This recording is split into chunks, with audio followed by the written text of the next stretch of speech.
Herriko tabernen eta gazteen aurkako makroepaiketetako auzipetuek agerraldia egin dute. Orain arteko hausnarketa egitean denek aho batez esan dute jarduera politikoa dela epaitzen ari direna. Honela, batetik, gazteek aste honetan gertaturikoaren inguruan haserrea erakutsi dute. Torturatu zituztenek deklaratzean, hauen aurrean ez egoteko eskaria egin zuten. Oso mingarria eta politikoki oso injustua iruditzen zitzaigun gu 5 egunetan torturatu gintuzten polizien aurrean epaitegian bertan egotea.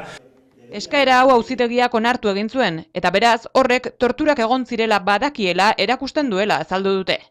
Horrek argi uzten duna da auzitegi nazionalak badakila. Auzitegi nazionalak ezagutzen du Euskal Herrian torturatu egin dela eta gutako 30 pertsonak torturatuak izan ginela.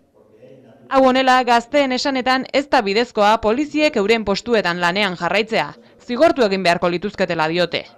Bestalde, Carmelo Landa auzipetuak ere hitz egin du. Herriko tabernen auzian, 2 aste hauetan 11 kasutan gezurrak esaten dabiltzala agerian gelditu dela esan du. Nola ari dira gezurretan? Inkulpatuen iragan penala aldatuz, kriminalizatuz, eta kide bezala zigortuak izan garela esan, hori gezurra denean. Espainia etengabeko provokazio jarrera erakusten ari bada ere, argigune batzuk azaltzen ari direla esan du. Espainiak nazioartea gainean begira duela.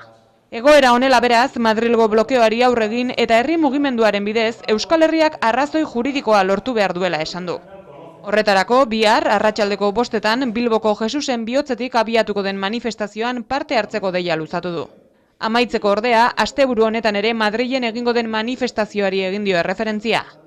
Harrigarria, nola da posible Espainiako gobernuaren euskarri den PP alderdia deitzea manifestazio horretara? Ze zentzu dauka manifestazio horren Madrilen? Estrasburgoren aurka, Estrasburgoko erabakiaren aurka, Europak duen giza eskubideen gutunaren aurka. Mendekuaren aldeko manifestazioa dela esan du.